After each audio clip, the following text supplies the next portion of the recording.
All right, my name is Chris Campbell. I'm a practicing CPA, and I work with small businesses and individuals to help them pay the least amount of taxes possible while keeping them out of jail.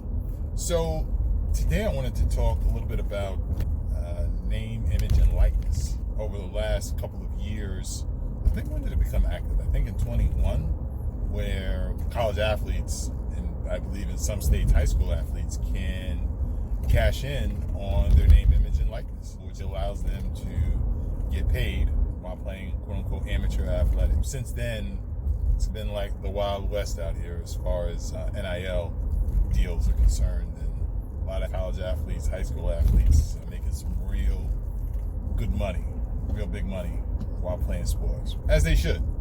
Their athletic prowess generates a lot of money for a lot of people. They should be able to cash in on it. I personally think it was a long time coming. So back in the day when you might have had what you called your boosters with the big time college paying athletes, what they have started doing now is created, or you've had promoters of what you call NIL collectives.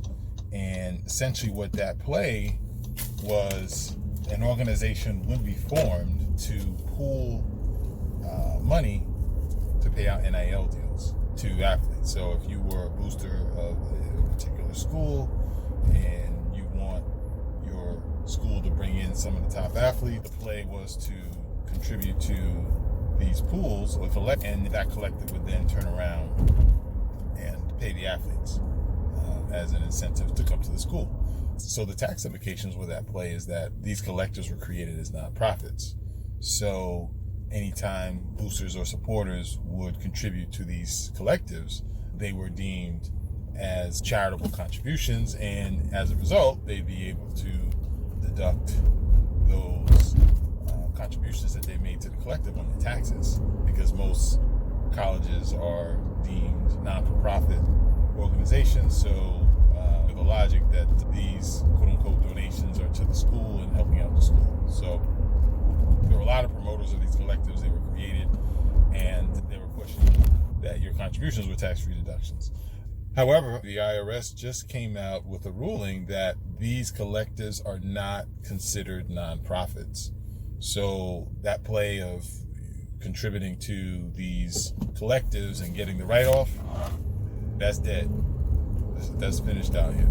So now the question is, if I'm a booster, how can I still contribute to my favorite school or to my favorite athletes? Because I'm familiar with the college landscape now, I think it's more of an issue. How can I get these NIL deals, or what's the most NIL that I can get coming to these particular schools? And that's winning the war on talent now. So those that want to continue to attract talent and contribute this money, how can they benefit tax-wise from it? I'm going to assume that, and not everyone, but I'm going on the premise that if you have a lot of money to throw around to retain athletes, I would imagine you're doing pretty well for yourself. You're probably either in the space of a highly paid executive, or you may run a business. This advice would be more for those who run a business.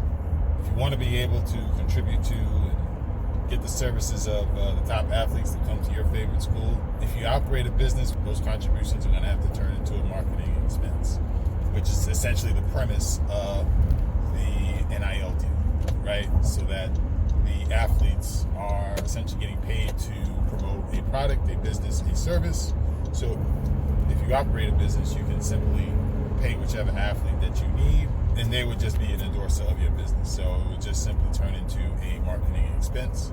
You just want to make sure that you have your proper documentation so that you are actually contracting with said athlete. It's a couple more steps than what you would do versus the collective, because with the collectives, you would just send the money in, you get a document saying that you paid the collective, and I'm assuming that collective would actually handle the transactions with the athletes.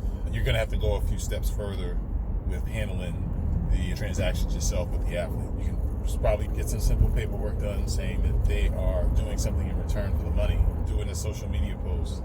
That's probably the easiest thing. Most athletes have it now. You can simply say, I'm going to pay you X amount, and you just need to post on it a time or two, or however many times you want. So you can keep it very simple to get those promotions out. And that should give you the legitimacy to turn around and be able to deduct it from your business income as a advertising and or marketing expense. So that should be the play for you now, at least as far as business owners go, now that these collectives are now no good from the charitable contribution side. So that's all for now. So if you have any more questions about this particular subject or any other tax, accounting, business related questions, feel free to reach out.